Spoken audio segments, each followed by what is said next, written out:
Hi guys! So, welcome back sa ating channel. So, today, ang gagawin natin is matte dark chocolate brown. Ang sarap pakinggan, pero nakakagutom. So, let's get started. So, ang ginamit kong primer, ang si Quick FX No Shine Mattifier. And then, the foundation is si fitme+porelss na foundation. I'm in the shade 228 Soft Tan. And then, for the blushon, ang gamit ko si EYEBROW Advanced na Fig. Tapos, para naman sa powder, ang ginamit ko si Fashion 21 2-Week Cake Papaya Extra. Tapos, for the concealer, ang ginamit ko si Maybelline Fit Me Concealer. I'm in the shades 20 Sand. Tapos, for the contour, ang ginamit ko ay si Sansan Warm Copper. Tapos, para naman sa eyebrow, Precision Blender from Everbilena. So, let's get started. Ang gagamitin nating palette is si EYEBROW Play Palette. So, ito siya. Meron akong review nito. Ililink ko sa description box. Ang tagal niyang matanggal. Yan. Ito. Ito yung shade niya. We're on chocolate. Pero matte ang ating gagawin. So, para sa lids, ang gagamitin natin itong para siyang dark chocolate. Tapos, ang gamit kong eyeshadow brush, si Jesup eyeshadow brush. So, itatap lang natin siya sa eyelids natin.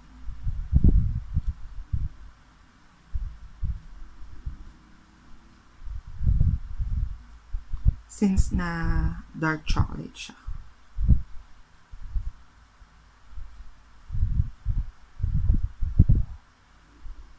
This one is maraming fallout. So, maglagay na lang kayo ng loose powder dito para makatch yung fallout.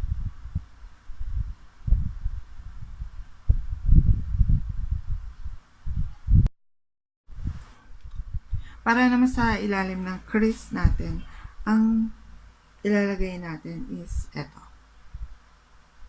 Ito.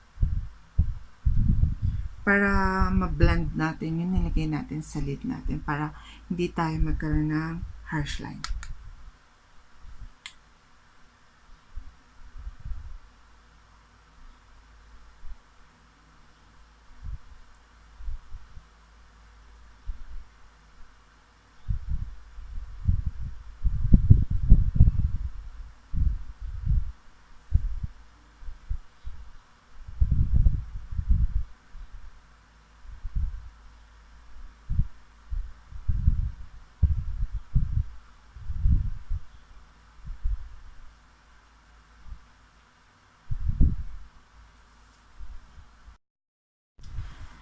Then, para sa pinaka-transition shade natin, ang gagamitin natin ay itong color.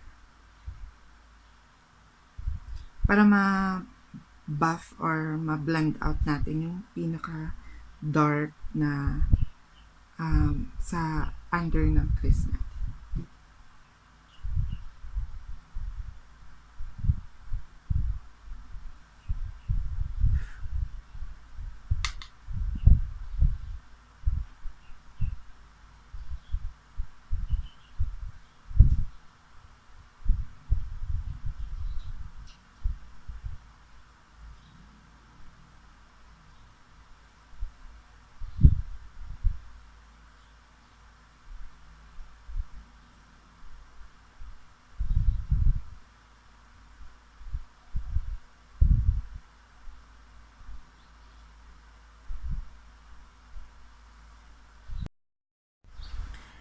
Tapos, kukuhanin ulit natin to, pinaka-dark brown. Tapos, ipapat ulit natin sa lids natin para ma-intensify yung pinaka-dark brown.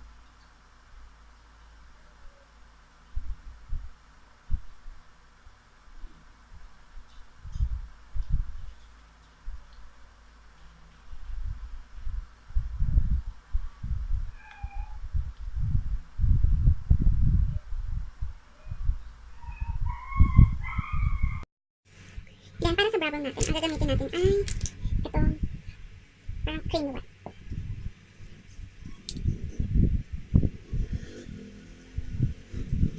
Para magkaroon ng pop of color yung ating eyelid.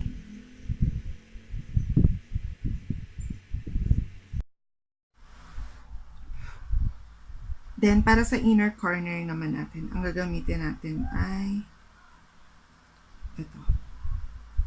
Matte din siya. Lagay lang natin dito.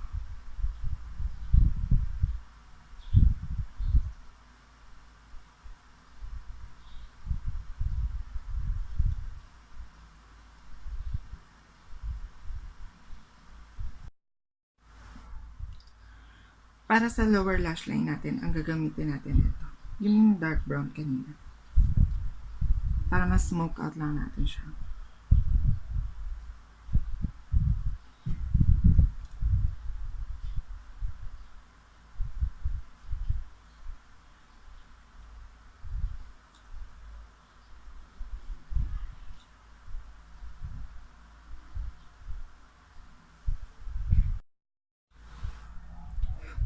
Then, para ma-blend natin siya, ang gagamitin natin ito, parang red-brown ba yun?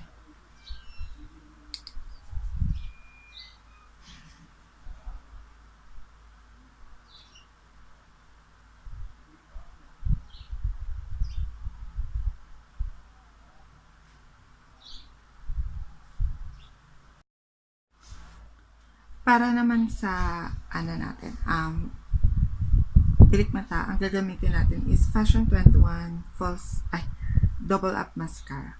Then, para naman sa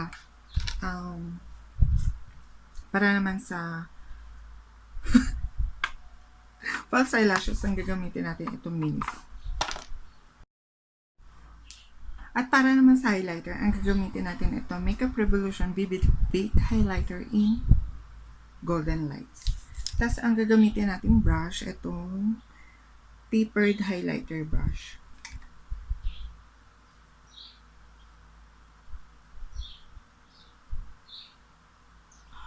Ang glowy.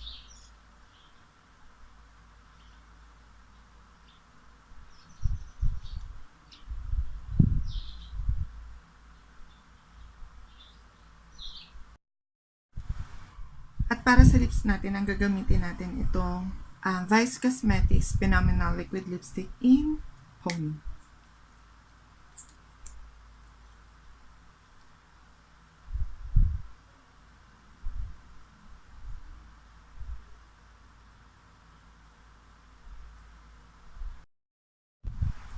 So, ayan guys, ito na yung finished product natin.